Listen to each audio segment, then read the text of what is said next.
মেয়েটা তো ব্রাইট। আরে নন্দিনী, কি অবস্থা তোমার? হ্যাঁ, ওই কালচারটা এখনো আমরা তুলে ধরি নাই। তারা যদি প্রপার অপরচুনিটিস পায়, প্রপার হেল্প পায় সবার, তাহলে তারা আরো অনেক বেশি শাইন করবে লাইফে। তারা কিভাবে তাদের ডে টু ডে লাইফ কাটাচ্ছে, কতটা কষ্ট করে তাদের জীবিকা নির্বাহ করছে, তাদের জন্য কিছু করতে পারলে অবশ্যই অনেক ভালো লাগবে। দাদা চলবে নাকি? না না দাদা, ওসব নেশা ফেশা আমি করি না।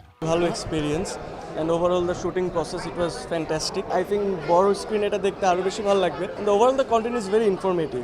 আমাদের ওই কালচারটা এখনও আমরা তুলে ধরি নাই। থাকে না, আমরা চা বাগানে হয়তো শুটে গেছি, বাট ইনডেপথে কী ঘটতেছে সেটা আমরা কখনো দেখি নাই। So overall it was a beautiful experience.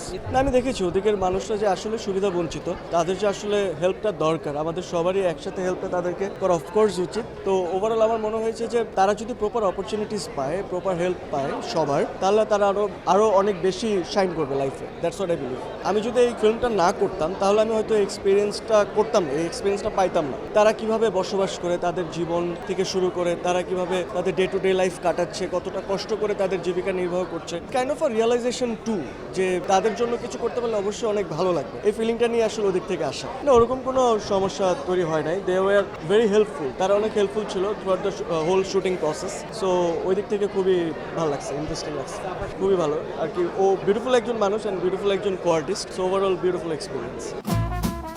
সমস্যা না বলে তো বুঝবো না কোন বডি দিতে হবে।